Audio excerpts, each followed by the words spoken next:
a quick minute and let a few more people get into the waiting room.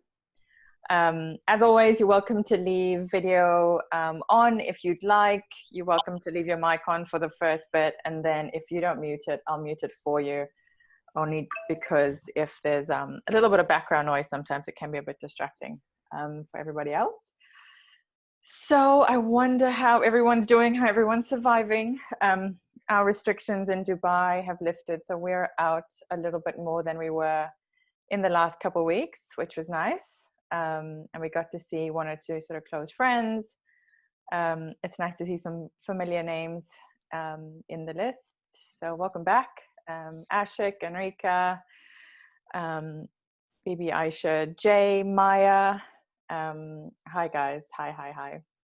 I'm going to try something a bit different today with the chat function. So as we go through things, you know, I know you like to listen and take in, and we do questions at the end, and we will do that. But throughout the day, I want to try and get a bit more of a feel of where all of you guys sit.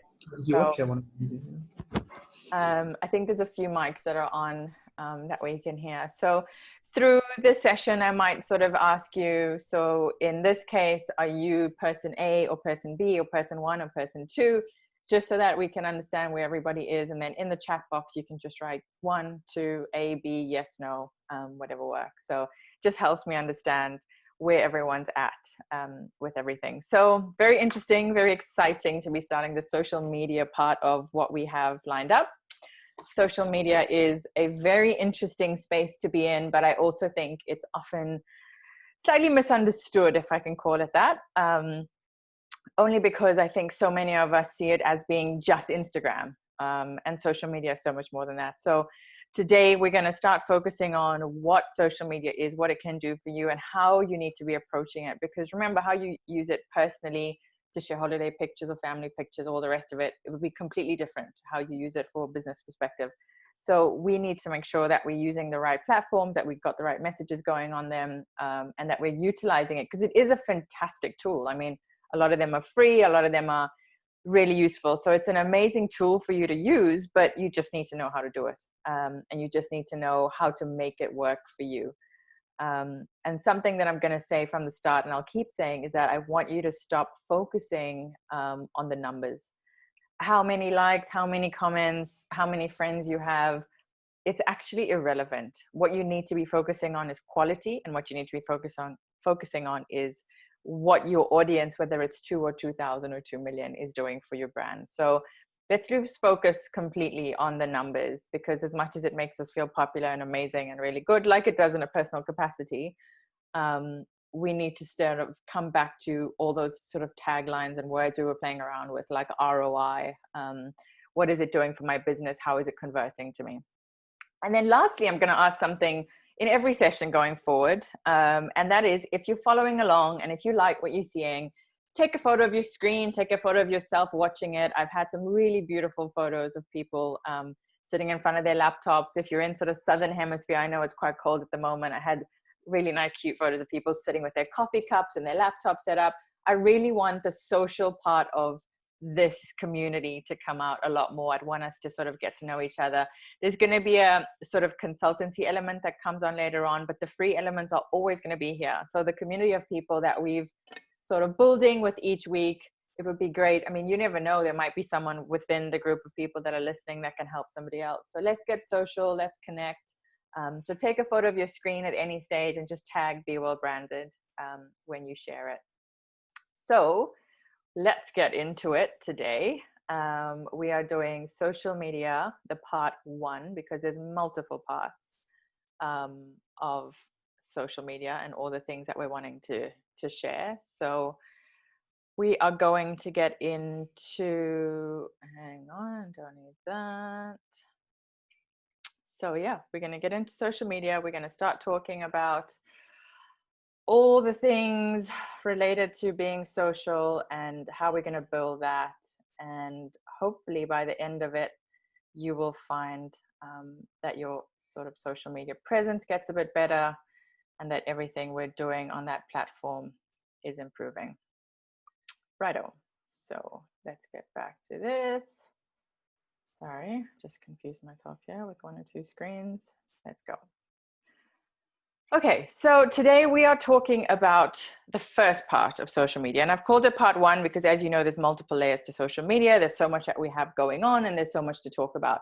But I think a lot of the time what we focus on as users is social media as Instagram or Facebook, and social media is so much more than that. So when we're talking about social media, I just want to try. So when we're talking about social media, we're talking about websites, applications, anything that allows us as users to create, allows us to share, and allows us to participate with what the next person is sharing. So that's what I want you to keep in mind. The definition of what social media is really important because it allows us to understand the functionality of it. Also, and this is something that has become quite prevalent in the sort of personal branding world. So if you're an individual brand, this is something that might stick out to you. When you're talking about social media, bear in mind that engagement, which is what we're expecting from our audiences, is just as important for you to be giving as it is for you to be expecting. So a lot of the times, and there's specific groups that you can almost isolate it to. A lot of the times, I'm just gonna mute guys for the moment. Okay, so guys, if you have your mics on at this stage, I'm just gonna mute you all, and I'll turn it back on later on. So for the moment, I want you to keep in mind what social media is all about, and what the use is for us. And that's really, really, really important because for us to be using the function efficiently, we need to know what it's there to serve. So with social media, we're creating content, we're sharing content, and we're participating, and that's a two-way street. So keep those three big words top of mind for the moment. Now, like I said earlier, for many of us, we consider social media networks like Facebook and Instagram to be the only things that fall under the social media category. So when we loosely plan, and when we talk about social, we generally will start thinking about things like Facebook and Instagram. However, there is a very, very wide network. I don't know, sorry guys, I don't know why I can hear mics when so many mics are off. So I wonder if that's just feedback. So if you guys are feeling that there's a distracting noise, just let me know because I can hear it in my ear, but I don't know if you can. So when we're talking about social networking, we're talking about things like review sites. We're talking about things like image sharing sites. So review sites would be, you know, your hotel stay reviews, your Rotten Tomato type review sites, image sharing sites, things like Pexels, things like Shutterstock, you know, where you can go on and you upload something and someone else has the ability to download something. So when we're talking about video hosting, there's a whole host of things like YouTube and all the rest of it. Community blogs, it is what it is. You get on, you share. Discussion sites or forum sites where you can go on and get involved in a conversation. And then sharing economy, which is not really relevant. It's all the economy-based metrics. But for you, I want you to keep the first couple of those in mind because I want you to remember that social media is so much bigger than Instagram and Facebook. It's so much more important than Instagram and Facebook because the other networks have a lot of value to add to you. So moving on from there, I'm going to launch into an infographic that I shared with you last week as well. So when we looked at last week's infographics, there was this that came up. And I said to you, look at this and don't worry about it because it'll come up again. So it's coming up again today. This gives you a breakdown of the most popular networks that are available in that social networking area and what their functions are. Now, I'll often sit in a meeting with a client and they'd say to me, hey, we're not really too focused on Facebook because it's a dying medium. And you think, you've got to be very careful. Your personal interest and where you personally play is completely different to what networks will work and can work for your business. So when you're looking at your networks, and we're going to come to choosing your platforms in a minute, when you're looking at the networks, consider your type of business, consider the type of messaging, consider the type of audiences you need to find, and then make sure you have a good understanding, which is what we're here to do today, a good understanding of what each network is about and what it has to offer you and what group of audience it serves. So we'll come on to locating data and how to find out what works, but this is a very quick infographic that will explain some things to you. So Facebook by far is still the most popular, despite the growth of Instagram, despite Snapchat and all the other things that have come on. Not only are they most popular, they're probably the wealthiest. So they've acquired Instagram, they've acquired a few other elements within their Facebook grouping, which is why if you have been playing around on the back end, you might find that if you're going to promote a post or something like that, it will go through a Facebook account, or it can go through a Facebook account. Now, YouTube is something that's constantly being challenged by the growth of other video networking. So Instagram Live obviously came on board, and then YouTube launched YouTube Live. For me, if you're asking me for a place to find longer videos, more meaningful content, a deeper engagement type of audio-visual content, I would still recommend YouTube. So depending on the type of work you have, the type of business you have, it's a great place to put your longer length content. So as you know, Instagram Live and Instagram Stories and IGTV are really great, but you've got your 15-second limit, your 1-minute limit, and your 15-minute limit. Whereas YouTube allows you to go longer than that. You have to verify your account, but the minute you do, you can go into an hour, which is where you'll find the recordings of this webinar. So when you're choosing your networks and when you're looking at what works, you've got to think about what you are most comfortable with, but comfort is never a reason to stop trying and learning. So what you're comfortable with is a good place to start, but it's also great to challenge those comfort zones. What works for your audience is particularly interesting because that's where you're going to find them. There's no point dancing in an area where there's millennials and sort of kids and students if your product or business or brand is targeted at 35 to 65-year-old adults, male and female.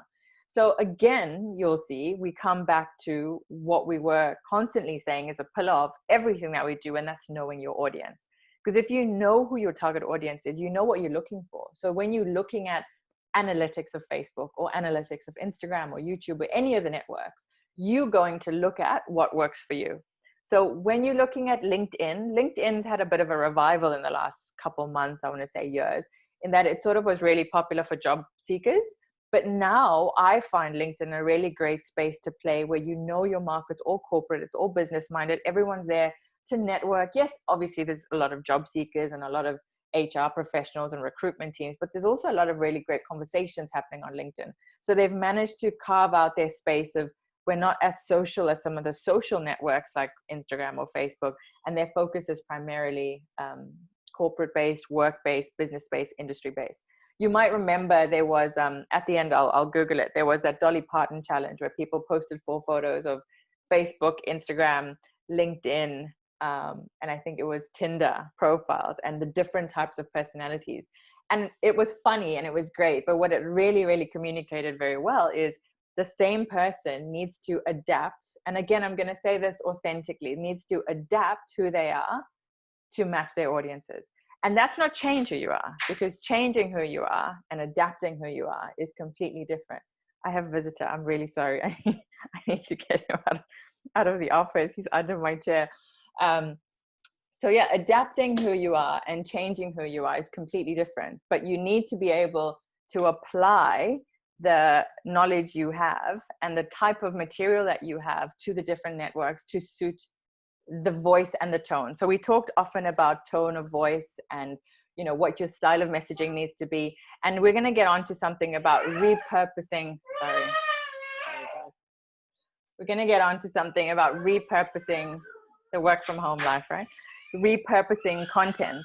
And what we need to do is be able to take the same statement or the same concept and adjust the fonting, adjust the content style, adjust the tone, adjust the style of what you're saying to be able to repackage the same message onto different platforms.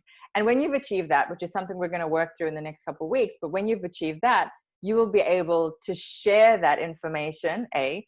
B, you'll be able to stretch the content bank that you have, because the worst thing or the most challenging thing, and the very frequently asked question I get is, how do I get inspired to create content? How do I know what I need to post? Where do I find what I need to post? And that's questions every single person that manages social media networks has. I don't get up in the morning and have a beautifully polished schedule of what I'm posting that day with images just sort of jumping off the page at me. I spend my time content calendars. Those are critical, and we spoke about them from literally day one of these webinars. But I also sit and I go, well, what's going on in the world around me? How can I adapt things? But most importantly is, how can I take the same piece of content and make it work across multiple platforms? Because then I know the investment I made into taking that photo, perhaps doing a photo shoot for it, perhaps writing the caption for it, everything you need to account, you need to be efficient with all your time and your effort. And being able to take something and repurpose it in multiple styles is important. So a simple example of that would be the Dolly Parton challenge, but also something like if you've got a sale going on, let's say in your business. If you've got a sale going on, what you're going to put out to Facebook in terms of your personal Facebook might be, hi friends, got an amazing thing going on with my business at the moment. We'd love to get your support. Please let me know if you need any more information. The same image, perhaps the same artwork, perhaps the same selling point, you then will find a beautiful photo to go with it. And you put that on Instagram and you got a beautiful caption. Instagram and Facebook captions can be quite similar, but remember Instagram, the focus is on the visual content. The same thing you then can mix up and put on LinkedIn, and you sort of package it as industry leaders, we'd love to share your thoughts. You start putting a bit more sort of industry jargon into what you're doing, and you're adapting the concept accordingly. So this is work in progress. I want to see in the chat box who's sort of finding this working, who sort of struggles with this a bit more.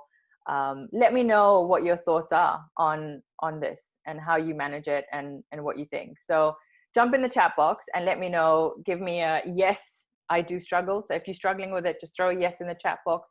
If you're not struggling with it, go no, so that I know how everybody's feeling about being able to repurpose content. So I'm seeing loads of yeses, which is what I thought. It's something that I struggle with as well, to be fair.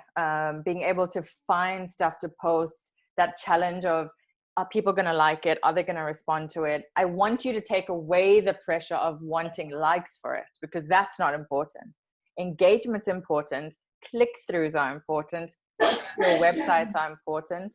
I don't want you to focus at all on what likes you're getting, because likes are not important right now. We're not worried about likes. We don't care about the numbers. We're focusing on the content. So we're going to move on from this infographic, which I'll send you in your newsletter, to your key messages and knowing your key messages. And it's the same slide that we had last week, because I want you to understand that it's really, really important for your key messages to come through on your social media, like they do with finding your audience. So fine-tuning your audience is just as important to know your key messages and get that across to them as it is via your social media, because ultimately those are the banners. Those are the flags we're flying. And Diswa says, I find more volumes or information I need to communicate, the less quality. 100%.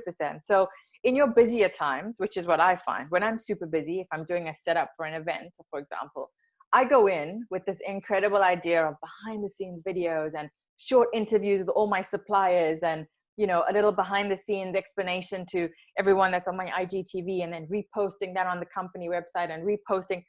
And then on the day, there's just so much scrambling going on that you're just sort of taking snap, snap, snap to tick boxes.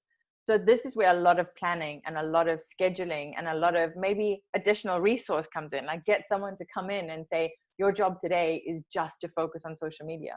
And don't underestimate the importance of it. And again, remember, when I'm talking about social media, I'm talking about the family of social media.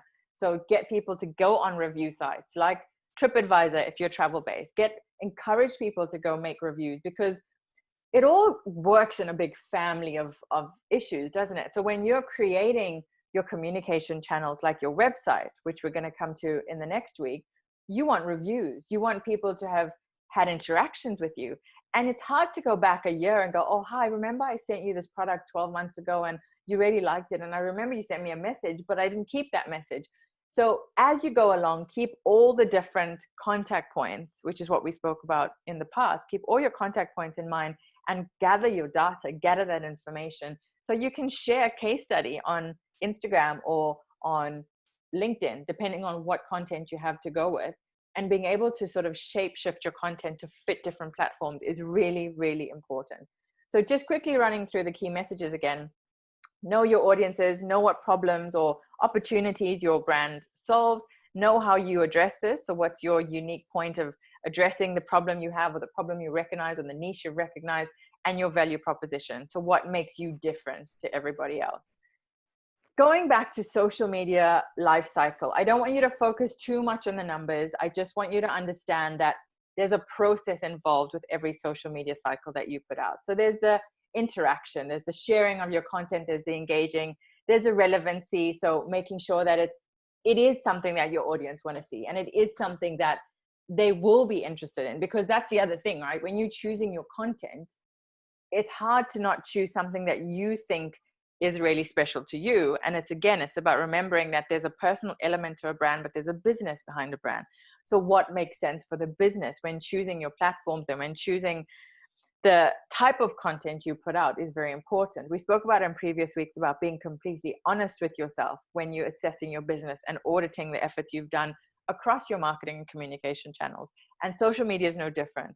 You might like to hang out on Instagram because it's the place where all the cool kids are, but is it actually serving your business? And that's important. Attention and the sort of cognitive purposes of what you're putting out, you always want to grab, you always want to validate, and you want to build that trust in your audiences. You want to encourage transactions. You want to have that exchange.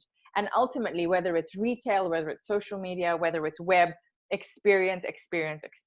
If I could focus on one speciality in my life as a brand and marketing professional, it would be creating customer experiences. Because for me, that is the most critical stage and the most critical point, and the part that I enjoy the most is understanding that emotional, experiential part that goes into a value proposition and a value exchange between a customer and a brand. Evaluating is something that when we spoke about audiences, when we spoke about overall brand, when we spoke about at the very beginning, social media auditing is critical. And you've constantly got to be checking yourself. There's too much noise, and the pace of any market at the moment is so fast and constantly changing. Like, I bet most of you don't even realize that we're probably on the tail end of the COVID-19 situation in a lot of the world. Yes, there's potential of a second wave, and that's not what I'm debating, but I'm saying we've literally gone through this massive event and are coming out the post-crisis end already. Like, businesses are opening up, and already I feel overnight in Dubai, at least, the pace has suddenly tripled with how everyone's sort of going, okay, well, things are open and we need to be back in business and clients, and, when can we do events? And that pace is so fast that if you don't keep checking yourself, you're going to find yourself lagging, and you may only pick that up really, really late. So constantly be checking yourself, making sure that you're doing a good enough job. Appreciation of having sort of that overwhelming response from people. And that's, it comes back to what I asked you at the start of this. I've constantly found that with the new venture that Well Branded is, I want to constantly be at the front of what's going on in the world in terms of the world of branding and PR and marketing and e-com. I want to be able to bring everything that's going on in the world to one place and share that through the platform. In order for me to do that, I've got to constantly be keeping up and constantly be engaging and listening and talking. And that's why it's really, really important for you to go to your audiences and say, send me a photo of what you like, tag us in what you're sharing, tag us in your experience, let us know what you think.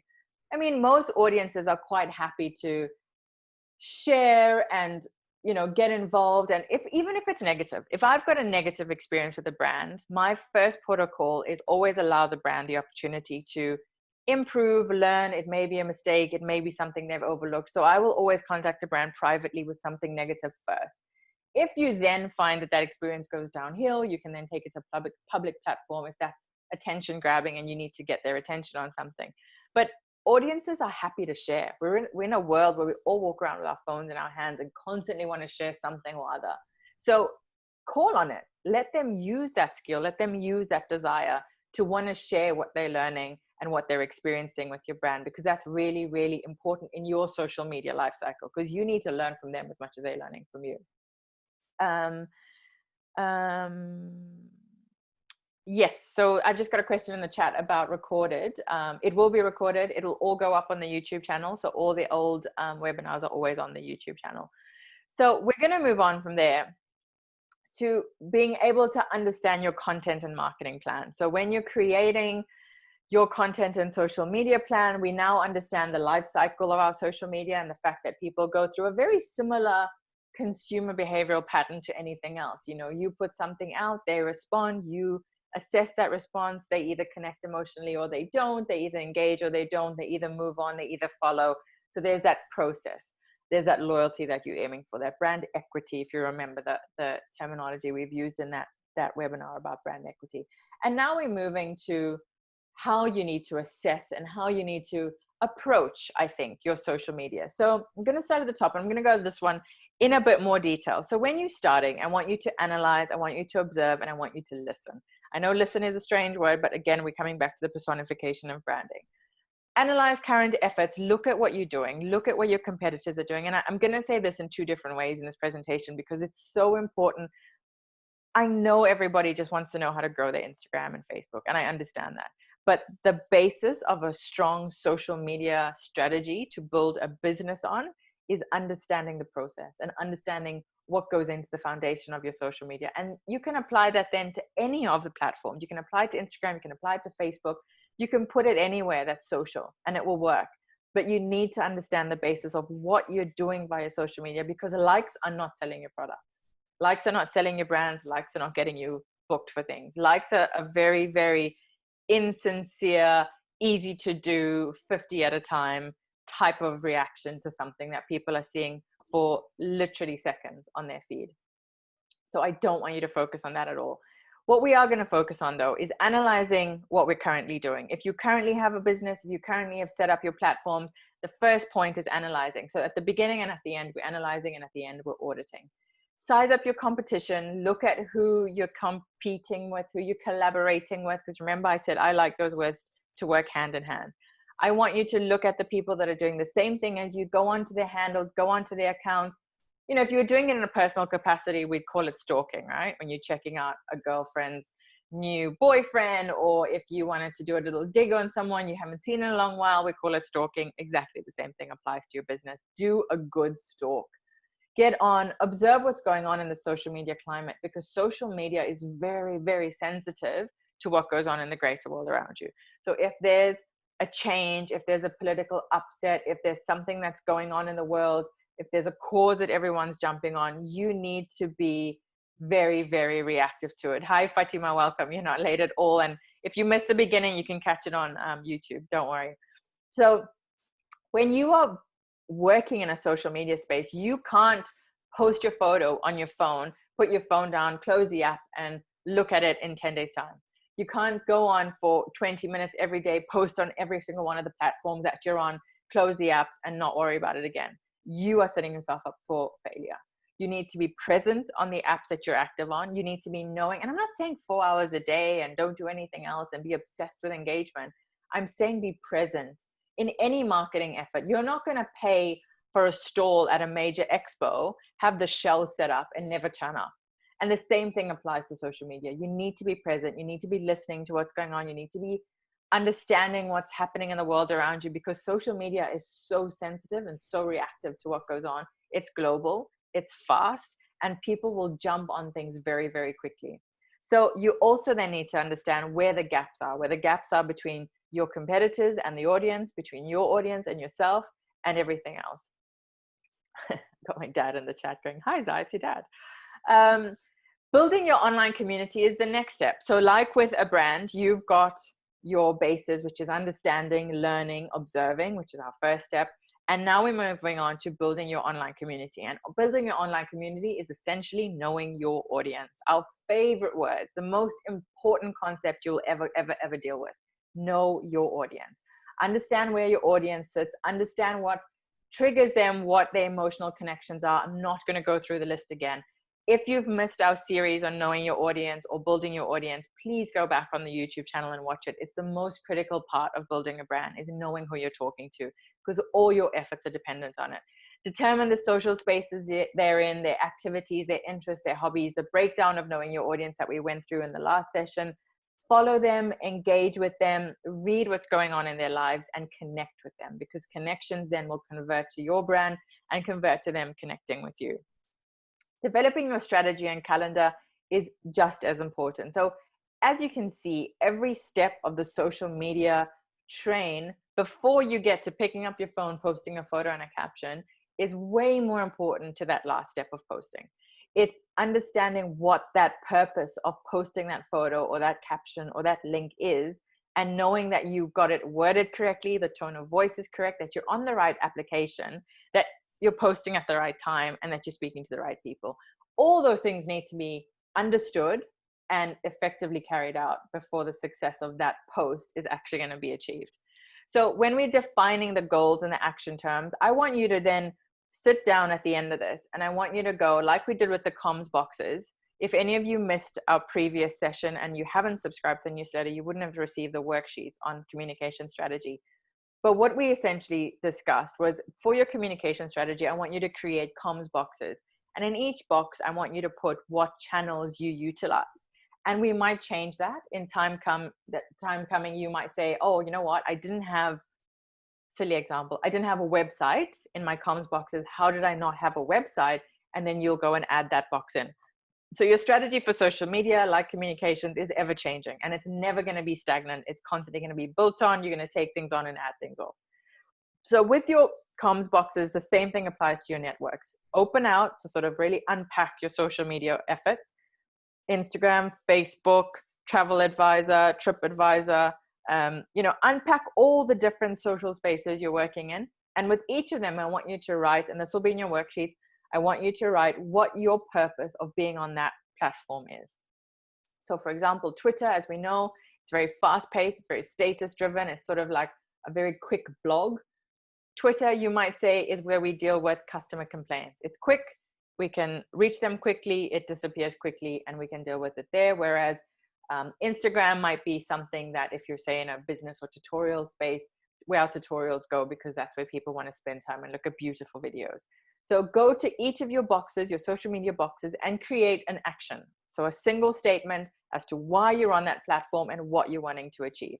You might think that Instagram is where you want to share the aesthetic of your brand, and your goal on Instagram is to gain a big community and feed through to the website, or sale via Instagram, or now Facebook's a Facebook shop. So identify why you are on every platform and what you're doing there. And then when you post and when you create captions and when you are active, you'll know why. I see a question in the chat. I'll come to it in a second. I just want to get through the content calendar. So when you select appropriate social media outlets, you need to understand how your strategy is going to grow. What's the growth plan? Once you start with your mission of why you're in that platform, what do you want it to grow to? So I have X amount at the moment. So let's say I've got 2,000 followers on our Facebook page. I want to grow that to 5,000, be realistic as well, 5,000 in 6 months. And I want this to be the primary driver to our newsletter subscriptions. Then you know what you're working towards. Then you know when you're posting on Facebook that everything needs to have a link through to the sign up page, or you know that everything needs to be driven towards, hey guys, we've got this, this, and this happening. However, if you want more, you'll find it on our newsletter, and here's the link to subscribe. So everything is a feeder, right? We spoke about funnels, and funnels are something that you're going to use across the business in all sorts of areas, whether you recognize it as a funnel or not, it's there. So when you're working on your calendar and when you're working on what your plan is and what your goal is and what your mission statement per social media box is, you need to understand what your growth plan is. And then you need to understand, with your growth plan, you've got the measurements or the targets that you're going after, but what tools are you going to put in place to achieve that? So nothing is just thrown out into fresh air with the hope that it works out. There's always a plan and always a strategy. And you'll be surprised. You might say to me, Zah, that's all going well for you to say, but we have no idea what we're doing. You will be surprised how quickly, when you do things step by step, the dots will start connecting. Throw a yes in the chat box if you're agreeing with me. If you think that this can work, that you can see the step by step coming together. Throw a no in the chat box if you see this being way too much to ask. Great, fantastic. Love seeing that, guys. So we're now going to move on to creating value. And this is the fun, right? This is where the fun happens. It's the content, it's taking the photos, it's doing the shoots, it's spending loads of time doing stuff, but then the conversion needs to happen from it. So when we're talking about creating value, things like blog posts, videos, photo albums, infographics, there's two elements to it, right? You need to understand what the purpose is. So coming back to the mission statement, what's the purpose of what I'm doing? Am I spending 10 grand on a photo shoot over a weekend for one Instagram post, is that really worth it? Or am I spending 10 grand and I'll get 6 months worth of content that I can repurpose, that I can use for marketing, that I can use? That makes a lot more sense to me. Maybe not the 10 grand part, you can do it a lot cheaper, but exaggerated example. So when you're approaching things like content and things like, and we're going to do content probably next week as a completely separate element of how you can maximize your content, how you can take your own content, the apps. I will literally change your life with the apps that are available for you to create your content. So when we're talking about creating content, blog posts, videos, photos, info, use the tools that are available. There's a huge amount of tools available. There's a huge amount of professionals and freelancers that are there to help you collaborate with people to get your content built, but ultimately create value. Remember, when you're shooting something, if you've got a makeup or hair, or even you're just doing it yourself, make whatever you're doing work. So don't just, clothing's the easiest way to give you an example. Don't just shoot someone standing in a dress. Shoot the dress, get a accessories collaborator who's willing to tag you, get the hair and get the makeup artist to tag you. So multiple things are happening in one go. Also, for your audiences, create value in what you're putting out. Understand the purpose of why you're on that social media platform and what your audience emotionally is looking for, which you will know by this point from understanding your audience and knowing who they are. So understand what you're there for, what your audience is expecting from you, and what you need to be creating in terms of value. With blog posts, things like sharing recipes. If you've put something on your Instagram, a beautiful recipe, or if you're a PR agency, a beautiful campaign, direct people then to your blog and say, jump on our blog and we'll tell you the 5 top things we suggest for your next photo shoot, let's say, or 5 ingredients you always need to have in your pantry. What I'm getting at, and I'll get into this in detail next week, is make everything you're doing multi-pronged.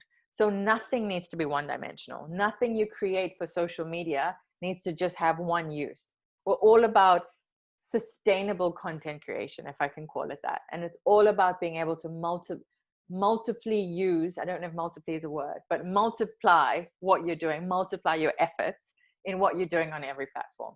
And this is, I said this with brand equity, and I think I said this with communication, but content is my favorite thing to talk about. I love creating content because it really allows you to let people into your space and your brand in a way that you could never do in the past. So whilst you might post a very polished photo on Instagram of your latest collection of whatever you've got going, you can do IG stories about what the back end was and how, let's say, going back to the fashion example, how the team was staining the rolls and how the back end machinery was happening. And there's loads of different ways of creating content by using all the tools you have available to you. And that adds value because it gives the consumer that emotional connection. It goes back to our previous webinars about give them value, give them authenticity, let them see what's under the hood of your brand, let them relate to things, let them understand your values through what you're sharing with them. And social media in many ways gives you eyes and ears and vocal cords to your brand. So you've got your polished elements like your press releases and all the communication sort of elements that go out. But social media allows you to really hone in on certain aspects that you want people to know about. And then from creating the content, we jump on to getting the word out. So like I said, you constantly share, like cross-pollinate is the word that I'd often use.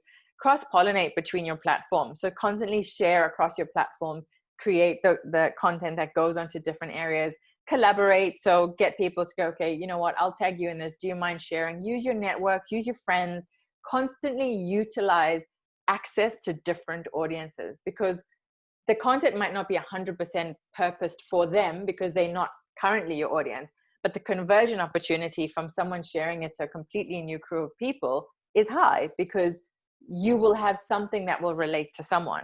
So utilize all the platforms that you have available, your website, your Facebook, your Twitter, your blog, and constantly link and overlap. Think of social media as like a complete web where everything overlaps and everything links and one can take you to another, and utilize that opportunity to do that. And then lastly, monitor and engage. I always say audit, audit, audit, keep yourself in check, analyze all the efforts you're making online. So monitor, engage, join conversations about things that you're interested in. I'm starting up an e-com store. I've marketed and PR heaps of e-com stores in the past, but never actually had to do the back end myself. So I'm watching loads of webinars. I'm joining conversations about people talking about what courier service works. You know, what's the best courier to get stuff to the UK or Australia, or learn from people that have done it and that are in the world around you doing the same thing. I'm just going, sorry, it's just 2 or 3. Guys, can I just ask again, for some reason, I'm not able to mute everyone all at once today for some reason. So please just check that your mics are on mute. So constantly respond and engage. And that was the big thing about social media, is that I want you to remember that it is social. And that's not a one-way street. It's not you as a brand throwing information out at people. It's you as a brand engaging because you want that engagement in return. So remember, I said to you, it's about being authentic and it's about giving. And at times like these, where we have slightly more challenges around us, you need to give a little more as a brand that you expect back. And similarly with social media, you need to engage. There's this fixation on how many following, you know, keeping your numbers below a certain number of accounts that you're following and all of this. And those technicalities may or may not have a massive impact on your algorithms and all the other swear words that we don't like in social media world. But for the moment, more important than any of that is engagement. And if you want to grow your audience, the best way to do it is to engage, and genuinely engage, not a emoji type engagement, a proper engagement where you are interested, or thanks for shopping, or we love your hat, or have you checked out our page. Get on, spend a good solid amount of time engaging with people, because that's the only way you're going to organically grow your account. So we're going to move on from there to measuring and analyzing. And again, you need to constantly refer to all the free tools that you have available to you. So if you're using something like Hootsuite, it gives you back-end dashboard style access to all your social media platforms in one place. If you've got Google Analytics, that's usually really, really helpful. If you're using a web builder like Wix or Squarespace, they have their own built-in analytics. Make sure that you're constantly reviewing your analytics to know what's working and what's not. And that's the only way you're going to be able to assess. I mean, in the very, very first episode, I said, do a complete brand audit. And a big part of that was a social media audit. And in your social media audit, you need to look at your posts and look at what's performing, and not performing on likes, what's performing with engagement, what's getting people talking, what are conversation starters. And those are the things you need to give people more of. Obviously, when you look at your content calendar and your plan for social media, things need to be varied. If something's worked today, it's not going to work every day for the next 45 days. But that might be an indication of, okay, well, people like this. So how can I get this message across in a number of different ways? Do I do a video on it? Do I start doing an interview on something linked to it? It will spur off the prongs that you can see working in one element, so you'll be able to make a multifaceted element. And then lastly, rinse and repeat. I recently got onto this phrase, and I watched a webinar last week, and she constantly said rinse and repeat. And all it means is look at what works, try something new, but also repeat the things that are working well. I mean, it's not at all rocket science, but a lot of us try and constantly innovate and don't rinse and repeat. So if something is working well, alongside looking at what's new and what's maybe something different to try, if you've got a system working, use it over and over again and just apply it in a way where it's working for you, and you can continue to do that. Now, also in our very first episode, and if any of you listening today didn't get the worksheets from the first webinar, let me know, because it could be quite useful for you with this one as well. The rules of a hashtag. Now, we use hashtags across a lot of the social networking platforms. And a lot of the time I feel we cross our fingers, throw them on, and hope for the best. If you can relate to that, drop a yes in the chat box, because I think it's something that no matter who you are and how long you've been doing it, some days you just can't be bothered thinking about hashtags, and you just sort of hashtag whatever comes to mind. The important thing is you've got to understand that a hashtag draws a lot of what you're doing into a pool. So the purpose of it is to pool your efforts and pull you into other people's. I got a hell yes, I hear you, don't worry, totally normal, totally fine. So hashtags pool your efforts in an area into one place, and that's their purpose. So when creating your hashtags, and I hate the word rules, but I borrowed this infographic of Pinterest, where I find a lot of great sort of infographics. And for me, if it helps me explain something verbally with a little bit of an image that someone's created, I'd run with it. But rules is not a great word. I'd like to rather use the user friendliness of hashtags, because that's what it's there for. It's there to make your life easier. So when you're creating, yeah, and this one, no worries, I'll share that with you. When you're creating your hashtag, think about things. There's a bit of a juggle here. So it needs to be memorable and it needs to be easy. No one wants to tag Za in New York for 7 days. It's so fun. A, you're probably going to have a spelling error, which is going to completely defeat the purpose of a hashtag like that. B, no one's going to ever reuse it. You're probably not going to ever reuse it. C, it's going to be so unique and so specific that it's not going to serve the purpose of pooling things together. So you're aiming for a balance with hashtags between what they're there to do, how they're going to draw you out of the crowd as someone unique, and what they need to pull you into the larger pool of the same people using that hashtag. So if you look at that infographic, memorable, not just the brand name, it needs to make sense, obviously, like I said earlier. Relevancy is important. Easy to understand is important. Remember that people are reading it all together, lowercase. Consistency. Now, if you've listened to one, all, or none of my webinars, if you remember nothing else that I say, remember the word consistency. Because everything you do, from social media to branding to communication, if you're not consistent, your audience is not going to understand your key messages. They're not going to relate to you. That loyalty is not going to build, and the brand equity is always going to be threatened. I like to keep hashtags simple and short. I like to use them wherever I can. And I'd like you to do loads of research into your industry as to what the best hashtags are. So example, with Well Branded, I play around with hashtags like branding, online webinars. And what it essentially does, it allows me to, if I was a user looking for an online webinar, I could go on and type online webinar, and everyone that has used that hashtag will pop up. So that's great for the macro concept of pooling together. But now I'm in Dubai and I'm looking for a branding workshop and I'm looking for PR. So that's a slightly narrower pool. So maybe the other hashtags I should be using is brand PR Dubai.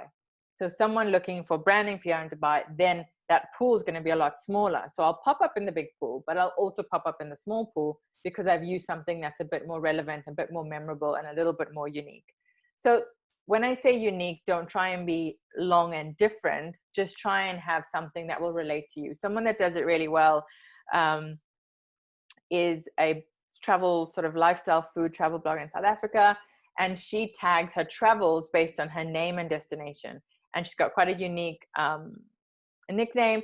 So if you search it, you'll get so-and-so London, so-and-so New York. And when people ask her for advice on where she's been, she'll just go, put this hashtag into your search, and all her posts related to that come up. So you don't have to scroll down her feed. It's a unique one to her. That's another way of using a hashtag, being able to pool things.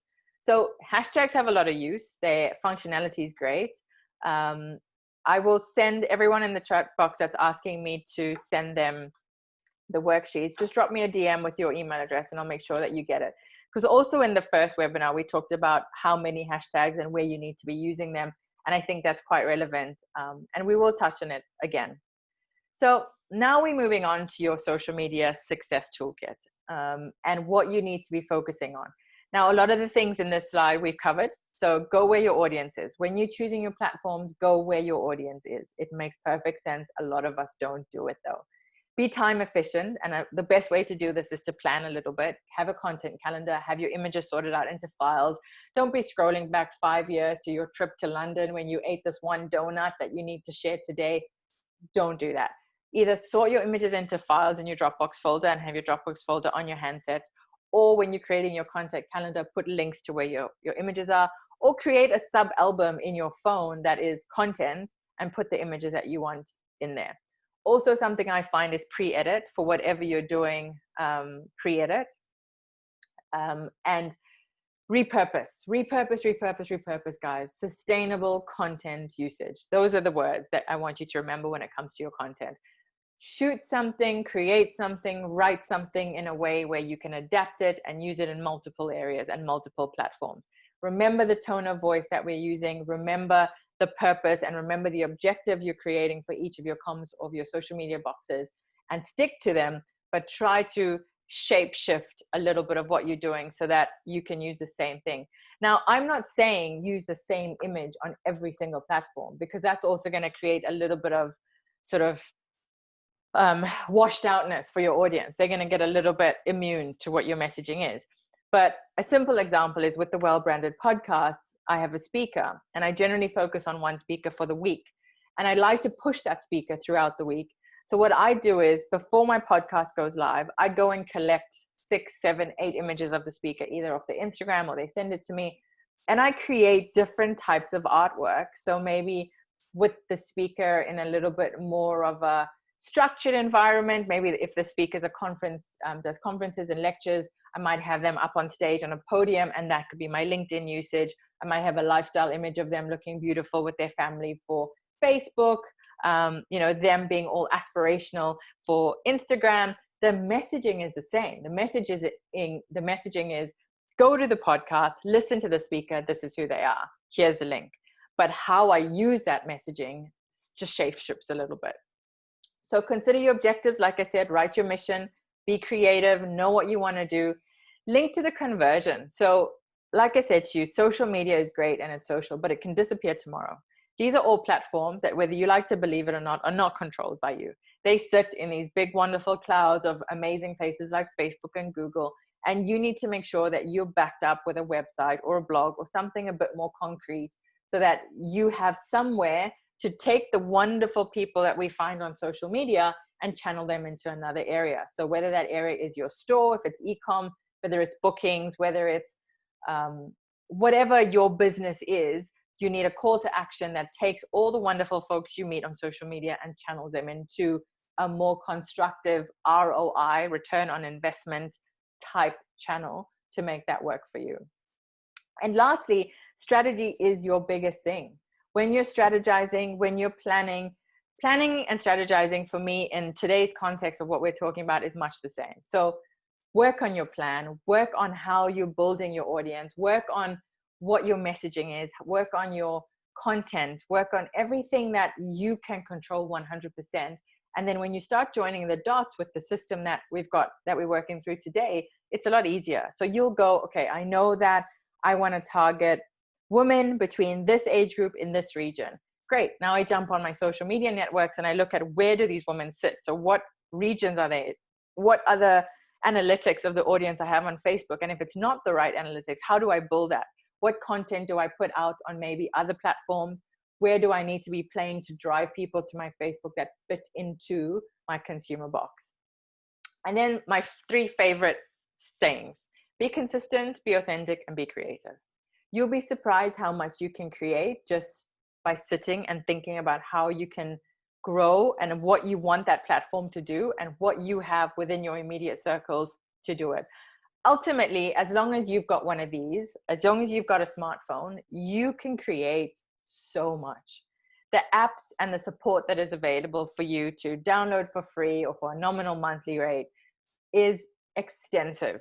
So when you're creating, there is so much you have at your disposal. Attention to detail is something that I always find really important. And it's something that when you are creating your content that I'd like you to focus on. So now we're moving on to creating your actual social media plan. And when you're choosing your social media marketing goals, you obviously want them to align with your business, and you get SMART goals. So SMART goals are ways that you're working towards, and I'm going to put this in your newsletters as well. So you're working towards ways to build up what you want to do. So you're working towards being efficient. You're working towards making sure that everything is working towards the objectives that you've created for your boxes. So an example that I had written down for you is, if you're creating a SMART goal, it would be something like this. Like, we'll use Twitter for customer support to lower our average response rate under 2 hours. So here's a company, and I can't remember where I pulled the reference from, but here's a company that's gone, okay, we want to be efficient with our mission, with what Twitter is going to do for us. So we're aiming to go, currently on Twitter, these are our problems. We take too long to respond. We get an influx of people asking questions about the brand, and we need to improve this. So how are we doing it? Well, we're looking at isolating Twitter for customer support purely because that's what we're seeing that network is doing for us well. Then we're looking at reducing our response time. So if currently we're sitting at 24 hours before we get back to people, can we efficiently, and these goals are not shared publicly. So if you're not hitting the mark 100%, it's not terrible, but don't set yourself a goal that's so unattainable that you're just going to set yourself up for a little bit of disappointment. So we're looking to lower our average response time, which is the first thing, to 2 hours is the second part of that. So we're aiming for 2 hours, but if we just lowered it for the moment and work towards 2 hours, that's fine as well. And we want to make sure that by the end of the quota, we are able to reach this 2-hour response time with everyone. It's a smart goal. It allows you to be efficient with what you're able to do. Now, here's an example of a business objective and what you can do and how you can sort of set yourself up. So with this plan, business objective is grow the brand. Social media goal is awareness. And the metric is by followers and sharing. So this is ideas of what you can set as your mission and goals with your boxes. So if you want to turn customers into advocates, great. You're going to do this via engagement. So the metrics and how audiences are interacting with you and being social. And you're going to do this through comments, likes, mentions, etc. So you're going to assess all your comments, how many people. Likes for me is not important, but it's in there, and mentions. So you know what people are interacting with. If you're looking at something like driving leads and sales, you might look at conversions.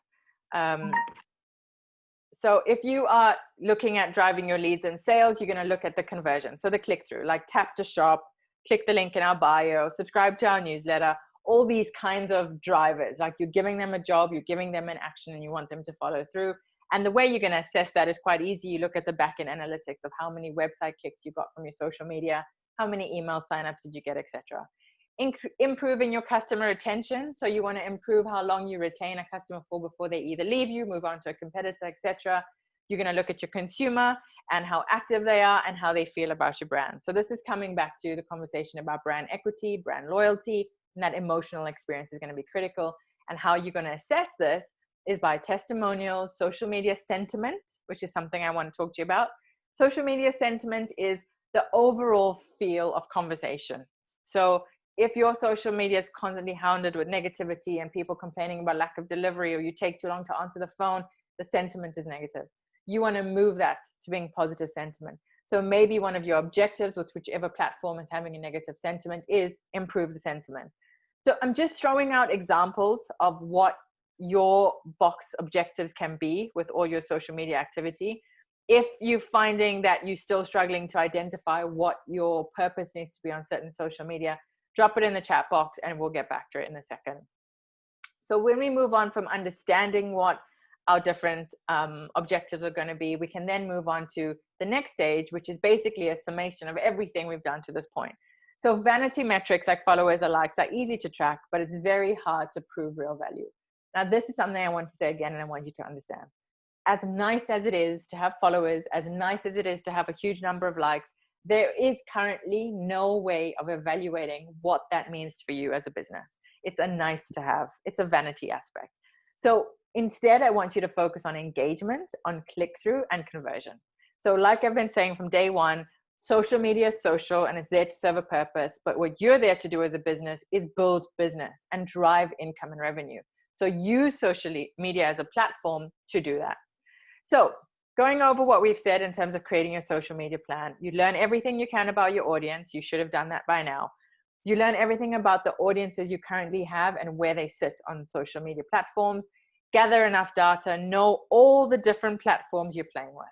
Know what they're there for, it's not a good idea to assume things. Don't assume that Instagram's working for you because you like it. Don't assume that you know what the demographic of your Facebook community is, because unless you're looking at data often, which is changing often, you probably don't have a good idea of who you're talking to at any one time. I, for example, don't spend a lot of time on Facebook because my Facebook page and my Facebook audience is very much social, family, friends. So if I'm looking for a business platform, I either go to a business page, one of my brand business pages, which I also have to admit I haven't given enough love to, or I go to something like LinkedIn or Instagram. That for me is where my audience sits. So going through social media analytics is what's going to give you the most amount of information about your followers. It's where You're going to understand what they do, where they hang out, what their interests are. So all the things we needed to know and we acknowledge that we needed to know about our audience, you're going to find on social media. And the analytics are super easy to use. If you need, look at something like Hootsuite. It's super easy, user-friendly, and they'll give you the ability to get into a little bit more of a structure with your strategy. The other thing is knowing your competition and learn as much as you can about them. And I know that that's very easy to do by social media, but I also know that a lot of us are not doing it.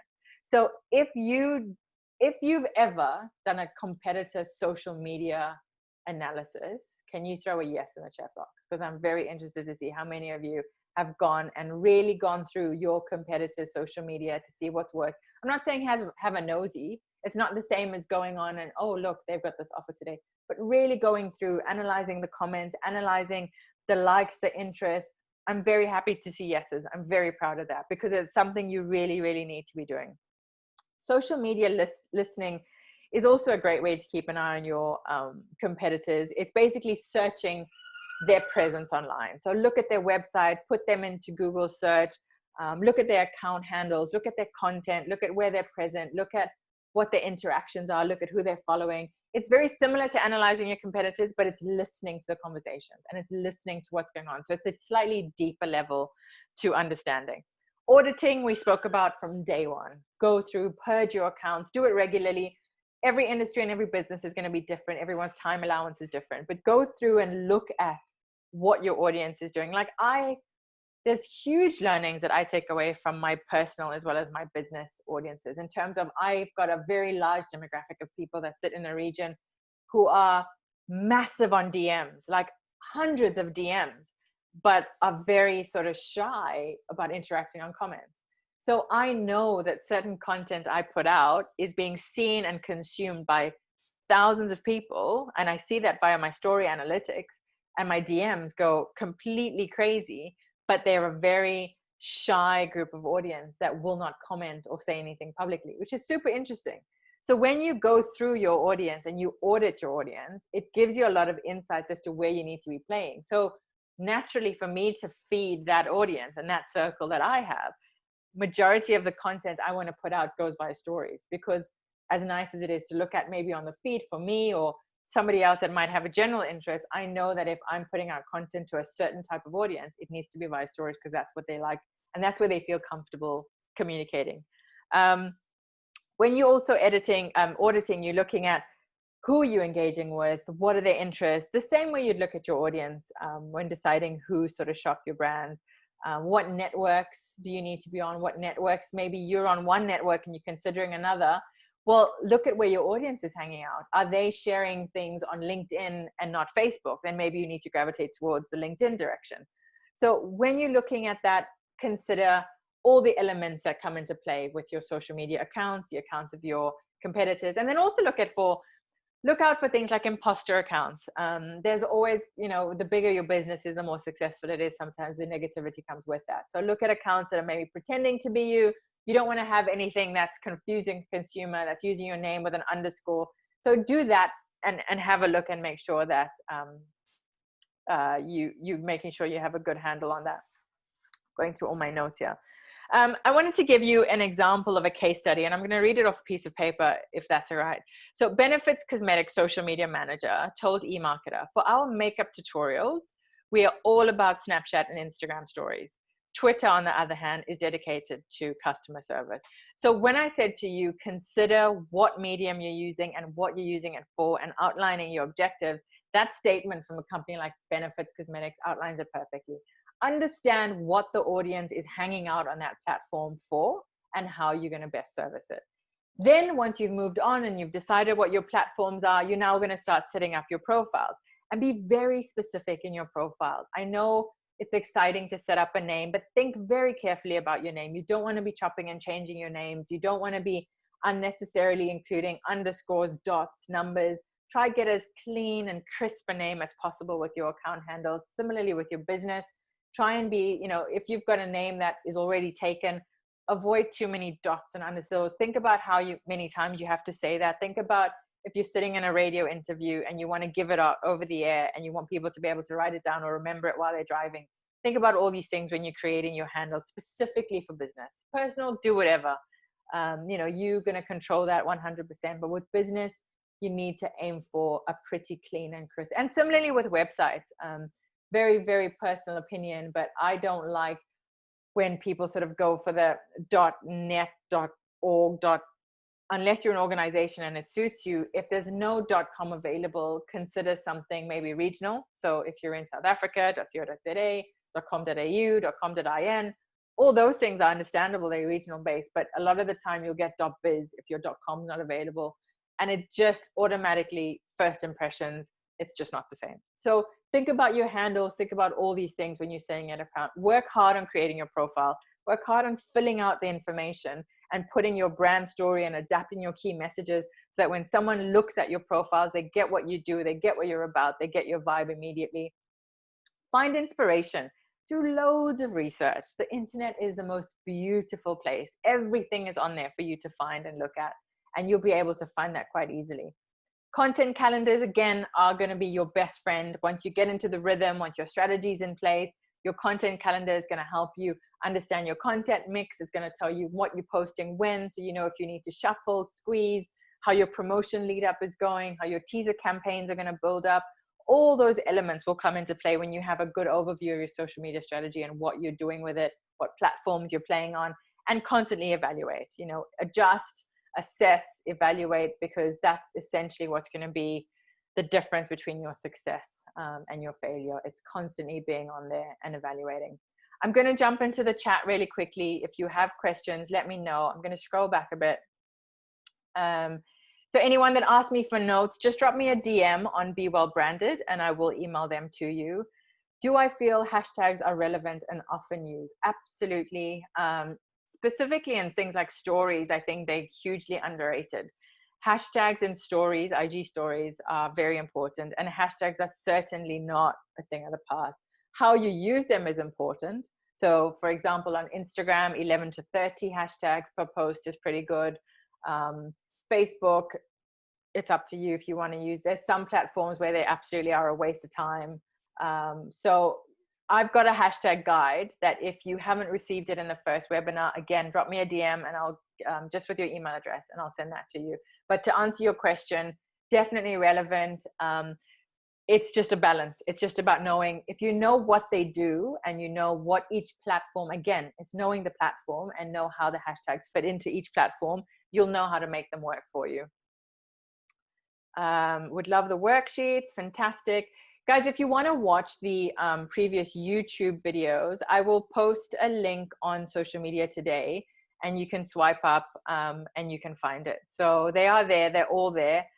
Each one goes on. And then obviously there's the newsletter that follows up and the worksheets that come on the back of what we've done today. Okay, there's some email addresses. Which content calendar app, Sabrina? I don't use an app. I prefer planning out my content on an Excel sheet where I can control the narrative and I know how my style works. I know what the hashtags are. I know what the feature is, and I can then put in what campaign I'm working on, what element I'm pushing that day or that week. Hootsuite's great. If you can get on Hootsuite, if you can get on Calendly, is pretty good.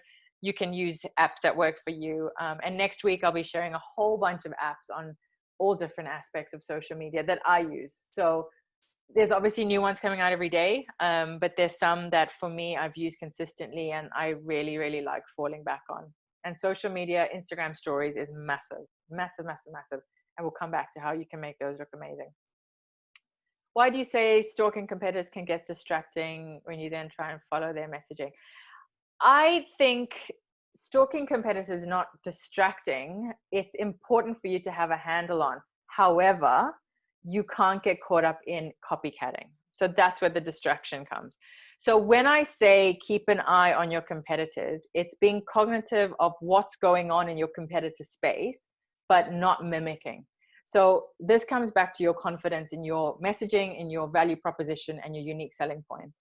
So knowing what your competitors are doing might tell you where audiences are playing that you're not playing in, and then you take your messaging and you might operate your messaging in that space. So that's fine. Like understanding the space they're playing in, and maybe you should be playing in that space. We all learn off our competitors anyway all the time, because no one's doing anything brand new. That's unfortunately the reality of life.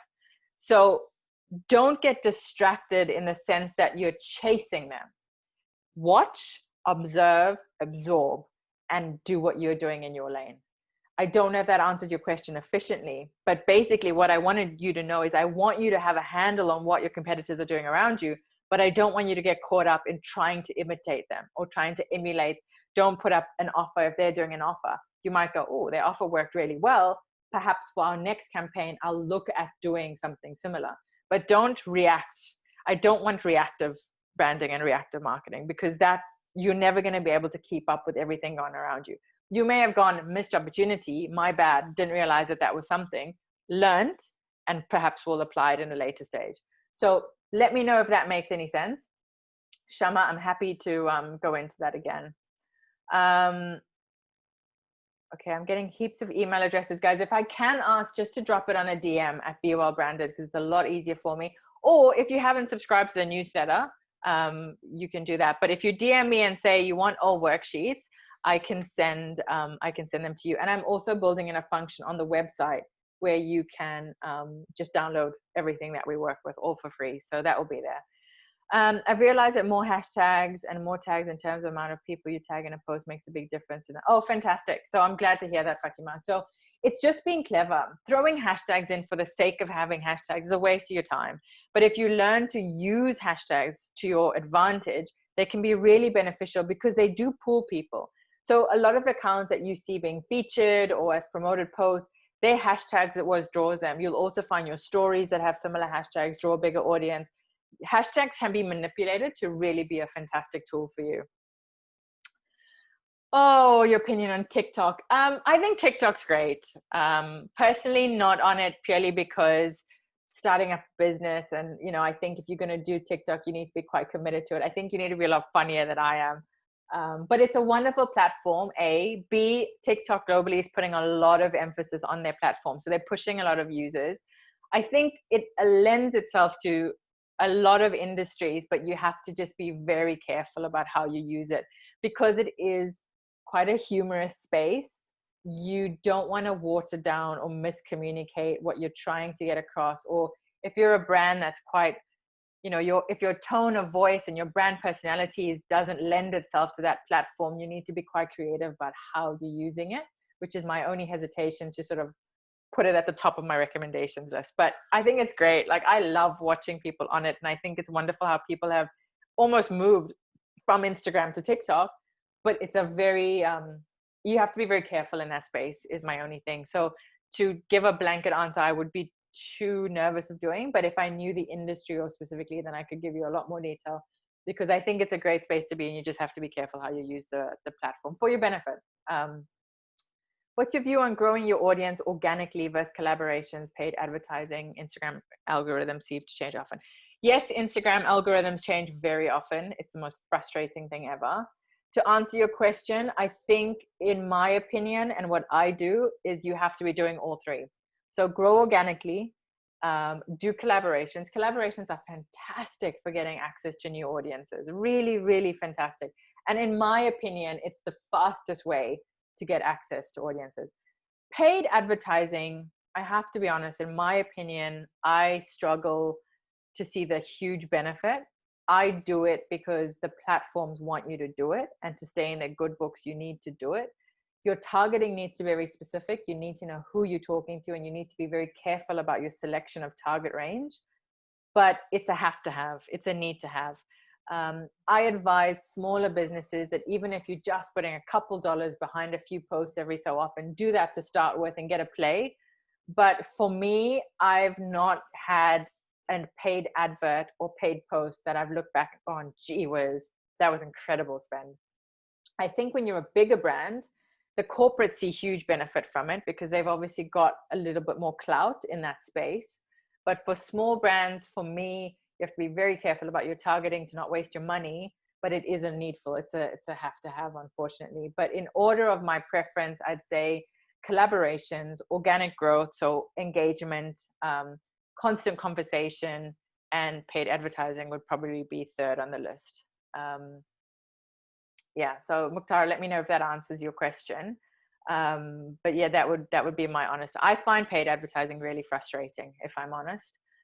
Despite how well the targeting system works and the numbers that they throw at you about who you're targeting and who you're talking to, I've never walked away thinking, wow, that was the best $10 I've spent. So that's my hesitation with it. Exactly, the ROI is extremely low in my opinion, and it's likes, and I like I said at the start, for me it's not about likes. I'm not in a likes race. I want engagement, and I want good, useful, constructive conversation, and I've never found that comes out of that. It's very much a case of going and finding audiences and starting conversations yourself, which is time consuming, but I'd rather you invest time and learn your lesson that way than invest money, because I think through time you'd never walk away not learning something, whereas with money you've just kind of thrown your money in and you think, oh, I don't actually know what I've done right or wrong there, because there's not like a feedback scheme really on how you can assess that money that you've spent. All right, so we've gone a little bit over today, guys, but if there are any questions, I'm going to be around for a little bit longer. If you haven't subscribed to our newsletter, please do so. You can do it via the website, so Be Well Branded. On the podcast this week is an incredible, incredible person. I've worked with her. I've built her brand in the Middle East over the last 6 years, taken her to South Africa, done a pop-up event in New York, just incredible. Besides, you don't have to be into fashion, you don't have to be into illustration, you don't have to be into anything girly, but what you do need to be into is solid brand building.